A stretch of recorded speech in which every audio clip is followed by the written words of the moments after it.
I was handed a moral dilemma recently. It proposed the question, if you were handed the keys to a legend, would you let it die? I thought I paid $350 for a backyard cart. I bought one of 7 left in the world. Your car is number 7 that's known. So I don't know that. Kidding. This story doesn't start in my garage. It starts in the 1970s. Contrary to popular belief, it wasn't 30 years ago, even though I had to check twice. It was closer to 60. Any Joe Schmo could show up at the track and jump into a Formula One inspired IndyCar built chassis. Where did that go?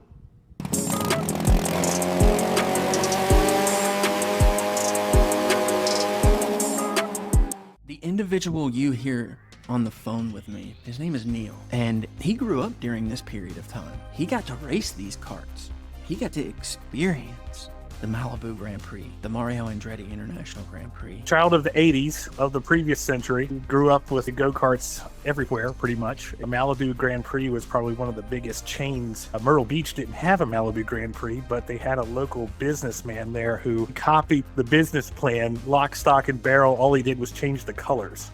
And he called it Myrtle Beach Grand Prix. I think the last one of those, they finally closed, I believe, in 1994. The pinnacle of the cars at that location, he had Lola T506s, which are directly from England, built by the same company that built the Formula One cars, and the IndyCar chassis built side by side in the same factory with the same engineers. No one likes hearing these questions, but if you have a heart for engines and a respect for history, can you do me a favor and just like, subscribe? Not for me, but for the history, for the pedigree, for the debt that we owe it. We owe this thing.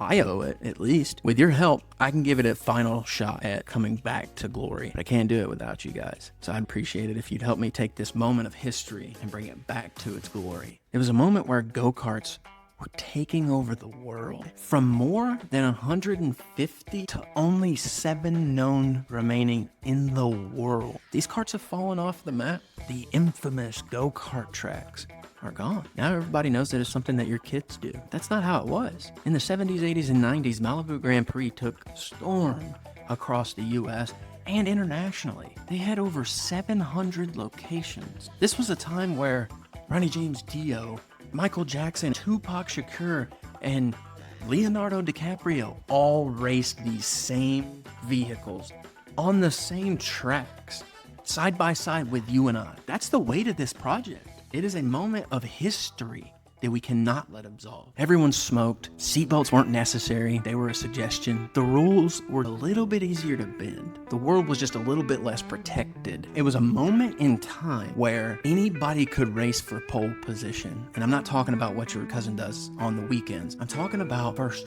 place for real autocross style racing where you're not as protected as go-karting today. The Malibu Grand Prix turned racing into a weekend plan. Arcades, lap times, bragging rights. The idea of bringing racing to the masses was not entirely novel when Malibu Grand Prix opened its first location. Visionary entrepreneur Malcolm Bricklin had previously attempted to franchise the concept called Fast Track in 1970, but the venture failed. A more sophisticated attempt came in 1973 from an unlikely source, the DeLorean brothers. Yeah, John DeLorean, the inventor of the DeLorean from the AMC. DeLorean Grand Prix of America was an ambitious undertaking featuring purpose-built, open-wheeled Sachs-Winkel engine, rotary engine cars designed by former Chevrolet racing engineers. The concept was a serious time trial format aimed at enthusiasts, but it struggled financially, and it ultimately folded as well. However,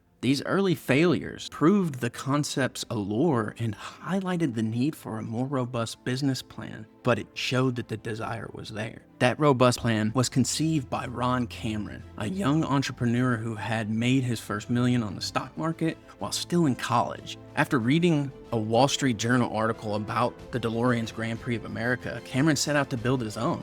He recognized that if you wanted a mass public racing to succeed, the cars had to be exceptionally durable. You're handing the keys to 16, 17-year-old kids and then people who know that they're not going to take the thing home. I'd beat it up too. Cameron turned to Jack Long, a Pasadena firefighter who personally maintained Cameron's own fleet of high-performance vehicles. Long was presented with a simple but challenging task: build a car that looked like a Formula One machine but could withstand the relentless abuse of a public rental operation. With just $250,000 in seed money raised from local businessmen, Cameron leased a plot in the parking lot of the Anaheim Stadium, home to the California Angels. Talk about a startup story. And keep in mind, $250,000 might sound like a lot, but to build cars, prototype, design, and final product, that's a shoestring budget. You and your dad were walking down the street on a Saturday. You can hear the two-strokes whining, the screech of the tires, and your dad says, let's go take a couple laps. You and your dad got to sit in the driver's seat of a Formula One inspired car. This wasn't just a car that looked like a Formula One car. It was built by people who built Formula One cars for a living. This was inspired by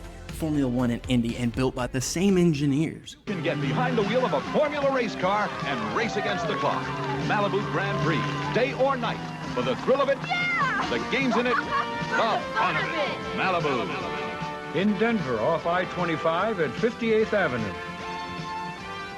Lo and behold, a legend was born. The Malibu Grand Prix opened its doors in 1975 to a line of customers on a Friday morning. More than 15,000 people paid to taste victory. The arrive and drive revolution was born. But it wouldn't take very long. Malibu wouldn't be alone. A world champion had his own idea. So Malibu Grand Prix was huge. They had 700 locations throughout the world at their height, probably around 1980. So Mario had just won the Formula One World Championship with the Lotus team, the Black John Player Special. Right. So he comes back to the U.S. and he's pitched an offer by a New York businessman who says, go-karts are hot. Let's capitalize off of your winning. It's a licensing deal. So you come sign autographs. The idea is the common person could get a shot and be Mario Andretti himself in his very own car. It looks just like a small car. They copied the business model for Malibu as well. So it's basically the same thing, except they called it Mario Andretti's Grand Prix International. He had 3 initial locations. The first one was in New York, right outside of New York City. They had about 12 tracks. Then they opened one in Orlando and another in Indianapolis. And so they had 3 locations before they went out of business. Behind every great brand is a great business strategy. The Mario Andretti Grand Prix International venture is no exception.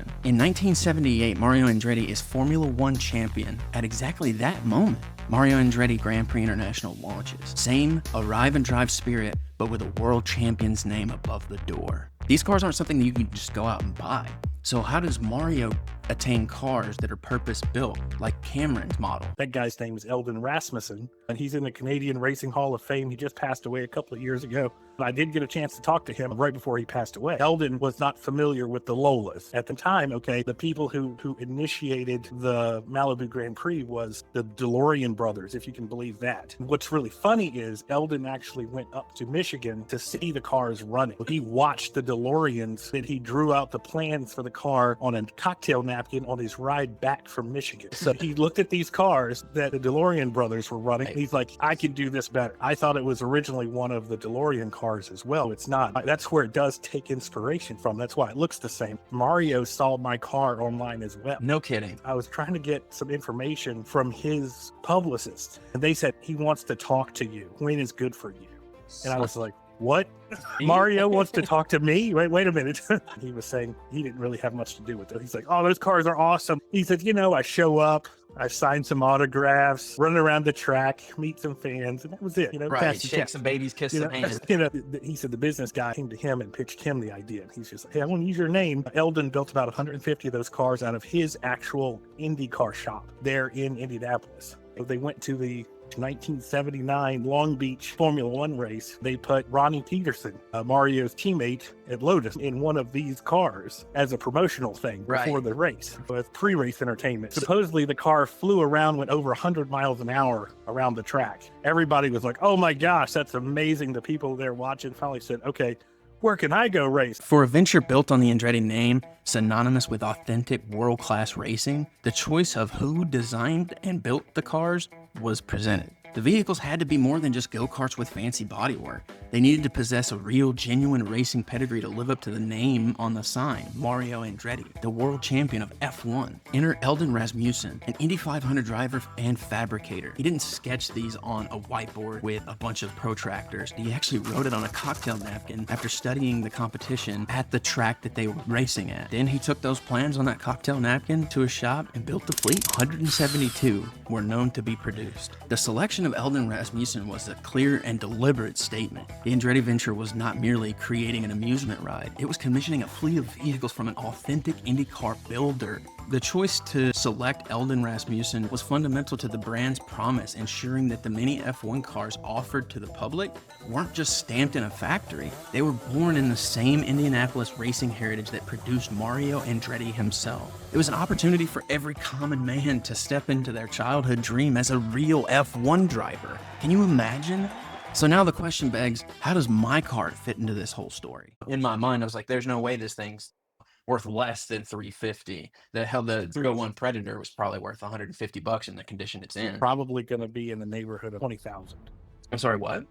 Your car is probably going to be north of 20,000. No kidding. One of the last Mario Andretti Grand Prix International karts. A real-life Mario Kart. No kidding. I was going to sell my black car, and I put it up for auction. Bonhams took it. The starting book price was $15K. Wow. A Virage, which is the latest version of the Malibu, just sold for $21K. And they made hundreds of those. Just sold last week, actually. I spot this kart on Facebook Marketplace. I have an engine in my garage that needs a chassis to go in, so I go looking for a go-kart, thinking I'll throw it in some chassis and make a quick turnaround. Spoiler alert. That's not what happened at all.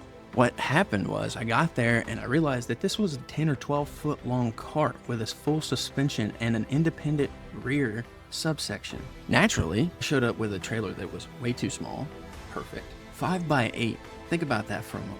The back end of this thing was hanging off. We had it diagonally on the trailer and it barely made it home. And we just hoped that our straps trusted us. But I'm telling you, your car is number 7 that's known. That's left. So no I don't know that. Kidding. Yes, number 7. Yeah, number 7 that's left. From over 150 to about 7 that we can actually notably find in the world. Some sold at big name houses, most disappeared into barns, backlots, or just faded from memory. So how did these cars end up in this condition? If they were such a huge portion of history and everybody loved them so much, how did they vanish right before our eyes? The way these were built was kind of their Achilles heel too, right? So you know how finicky race cars can be. These were finicky too. So the problem was maintenance costs were high. Some of them were not built to the standards of how people off the street treat them. They just got to the point where they were too expensive to maintain. Insurance costs, you're driving a car that's 800 pounds plus, right? And you're running that around a track, and you have to think about the barriers and how fast these cars are going around the track. What are they going to hit when they go through the barriers? How big of those barriers have to be? Right. That was the downfall of them. What brought the giant down was insurance. No kidding. Insurance, basically. Mario Karts were fast and finicky and purpose-built. Overheat once, and you're sprinting for ice to get the engine started again. Brakes? Think of golf cart brakes begging for mercy. Proprietary performance parts added to the complexity of maintenance and repair. Insurance? Imagine telling your underwriter it's like an IndyCar for tourists. No, like actually think about that for a moment. You're on the phone with your insurance adjuster, telling them that you have 150 mini Indy cars for the public to use. I don't think you're going to get approved, buddy. And that's where we are today. That's why these karts fell apart. Broken bones at the class action part, concussions, maybe some people were unalived, allegedly. Perfect recipe for disaster. No one could foot the bill for the additional insurance. The rise and fall had began to fall. People didn't want to try to cut their teeth on the thin margin. Business owner does what a business owner does, and they pivot. And that's where we are. The goal here is to resurrect this giant and enter it into an SCCA autocross event. On paper, that's rather easy. a hot rod power tour. We basically forced our way to the front of the line. The guys have been walking by for the whole event, for like the 3-day event. I said, what are the chances of us getting out here and running at autocross? And he said, the chances are very high. Get over here right now. They overheat really quick. One of the guys in Indianapolis actually said they get vapor locked really bad, really easily. So they'll just stall out and you can't restart them until it cools off. And they would run to the snack bar, get a bag of ice and throw the ice on the head, cool everything down in order to restart the engine. You can add ballast for weight. You can add tech and safety requirements, but in practice, no one wants the liability. Still, the same thing that plagued them in the 80s and 90s is plaguing them today. Even though it might meet tech requirements, they'll basically say no. We walked up there, we did autocross, and the guy told me, I'm not supposed to let you do this. No SCCA autocross event wants to put them in a class and be pushed back by the other class members. No one wants to take the risk because they just passed tech. They want to make sure that everyone stays safe. So we've got to find a way to make this thing safe. Neil's group even got to take a real shot at a competitive lap time once, but only once. He let us go all three at the same time on the track. We were within a second of the fastest time at that autocross track. So then they're like, okay, no more. We can't have the riffraff showing up the golden child. And they got within the second of the fastest lap of the day, which might be why they didn't get invited back. They're going to make a name for themselves and they're not even supposed to be racing. And therein lies our issue. Pass tech and find a class that will accept us.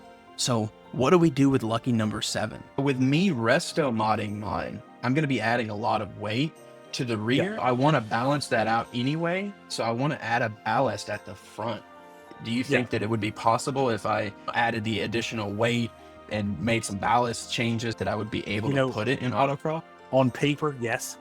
You're going to run into this, probably the same thing we did. I don't know if out west is different, but we would run into people who are subject to SCCA guidelines, and they're like, I'm not taking the risk. Here's the line I'm walking. Respect the pedigree, find the weak point, add a Kawasaki Z650 for the power plant, proper cooling, better brakes, period correct silhouette. So from 10 feet away, it still looks like the legend, but how hard is that going to be? How long is it going to take me? But this isn't just my build. Malibu's a memory. Andretti tracks are gone. If these machines disappear, so does a piece of racing culture. History. The weekend where anyone could be Mario Andretti for just a moment. So here's the ad. If this story, even just a little, hits home, subscribe so we can bring number 7 back piece by piece, brick by brick. Share this with somebody who remembers the Malibu Grand Prix. I hope I give them a little bit of nostalgia with the older commercials and the trip down memory lane, because I wish I was alive for this. And now that I've been bestowed with this challenge, I think it's fallen into the right hands. I'm the perfect person to bring this back. So like and subscribe, not for me, but for history and the pedigree. Now we go back to the beginning. If you were handed the keys to a legend, would you let it fade, or are you going to fight to give it one last victory lap? I know what I'll do.